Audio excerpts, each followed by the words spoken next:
Gauntlet has been going since the 1980s because it's a formula that works. In fact, it works so well it inspired several generations of games such as Diablo, Baldur's Gate, Dark Alliance, D&D Heroes, Champions of Norath, Untold Legends, Get Medieval, that redux of the Bard's Tale. I could keep going on for the next 24 hours, but I'll spare you the thesis on the importance of Gauntlet to modern gaming. I'll simply say that its brand of maze-traversing hack-and-slash action, that's a hard one to say, more fun with a friend or two along for the ride and co-op, did not go unnoticed in the years that followed its initial release. Gauntlet rode this formula hard into the new millennium with Dark Legacy, a somewhat goofy but fiendishly addictive title that stayed true to the roots of the franchise. But in late 2005, Midway decided that the series should be born anew with Seven Sorrows.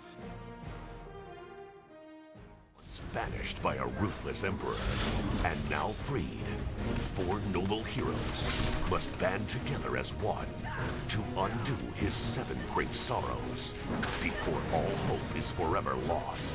Much ado had been made prior to the game's release about taking the franchise in a new, grittier, and more story-driven direction. Anyone anticipating Midway to live up to that promise got a series of hand-drawn and essentially unanimated cutscenes narrated by a deep, monotone voice, talking about stuff as hardcore as crucifixion and as philosophical as redemption, but conveying none of this in a way that made you, I don't know, what's the word, care. So okay, the story was disappointing. Gauntlet's never been about that anyway. How was the gameplay? In my opinion, addictive as hell. That part of the franchise it got right. At least if you had a friend keen to share in the experience with you, as it got exponentially better with some co-op play, just like other entries in the series.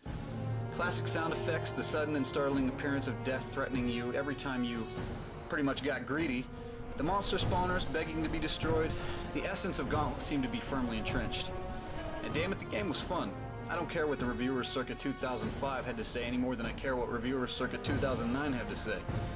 Hacking through waves of swarming enemies while simultaneously using your acquired loot to purchase new skills just never got old. Then again, it didn't really get the chance to since the game was so damn short. Brevity aside, there was another issue. The biggest of them all. A crucial ingredient of the franchise was MIA here. The labyrinths, the dungeons and forests of Seven Sorrows were essentially linear passageways ushering you toward the next boss encounter. Gone were those trap-laden, brain-shattering mazes that the series was known for. In the absence of these, the game felt a little more like a next-gen Golden Axe than a Gauntlet game. Hell, to this day it feels more like Golden Axe than Golden Axe Beast Rider does. A lack of variety in loot and power-ups didn't help the game feel more like its namesake, certainly, nor did its overall lack of challenge. Still, that being said, the game served as one of the better ways to spend time with a friend back in '05. Solo, I'm not sure if the juice was worth the squeeze, as I never finished the game by my lonesome. I never felt the need. That could of course make it a co-op or no-op situation. However, within that context, it was a fun title and shared at least one trait with its forebears. It was as addictive as a bag of nicotine-laced Doritos. Consider that the Surgeon General's warning if you're in the mood to grab a friend and go last gen with a warrior, an elf, a Valkyrie, or a wizard. Here's hoping there's a new installment in the franchise soon, but that it cleaves a little closer to the source material.